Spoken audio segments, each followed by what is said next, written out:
Could you please introduce yourself, where you are, what you do? Sure. So I'm Deirdre Lewis, and I do mostly children's photography now, but also seniors. I do headshots. I do family as well because everyone needs family photos. But what I really love to do is children's portraits. I'm in the St. Louis area. I don't actually live in St. Louis, but I'm like 10 minutes from the city, so I don't feel bad claiming it. And I'm actually on the Illinois side, so yeah, so that's where I'm at. How did you get into photography and specifically doing the genres that you've picked? So photography, I've actually done. This sounds so cliche, but whatever. My dad and my opa both loved photography, so I've done photography like my entire life. I have memories of having one of those little point and shoot cameras and uh, staging photo shoots with my friends when I was like 7 years old. um, but in college I did the photography club so that I could learn how to develop film because that's how old I am.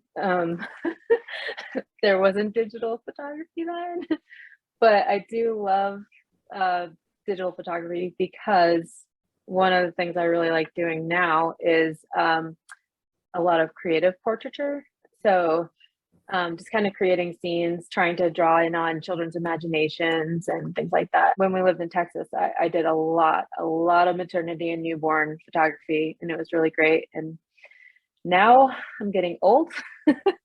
Okay, I'm not that old yet, but my kids are getting older, and I don't know. I guess my interest kind of follows them because they are my muses, and I like to take pictures of them a lot.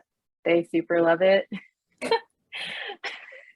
But in all seriousness, when we plan them together, they get really into it and they get excited. So it's fun. It's a fun thing we do together.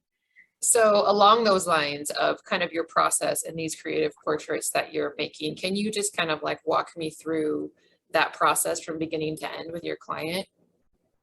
So I always do a consultation ahead of time.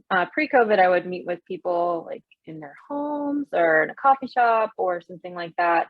But I've switched to mostly doing Zoom meetings like this, just because one, it's a lot easier to get all the people that you need, and then if your kids lose interest in the conversation, you can just be like, "All right, go play," and then we can continue talking or whatever. But I usually try to find out what the child's interests are, like colors that they like, what their style is. If they want to do a creative image, are they into dinosaurs, or like what kind of things are do they like to pretend a lot, and things like that. So um, when I do the creative images, I try to draw on that so that they have something cool. I also talk to them about, where is this going to go? Because like if their room is all blue and green, then I would draw those elements also into the photo so that it matches their decor if they're going to hang it up in their room. So yeah, so I just kind of, I talk to the kid also. That way, the first time they're meeting me isn't when I'm sticking a gigantic camera in their face. So it's a little less scary. And I can kind of get a gauge of what their personality type is, if they're shy, if they're outgoing, that kind of thing. So it helps. So, can you talk about a little bit about your editing process and how it might be different from kind of like the traditional photos that a kid or a family might get?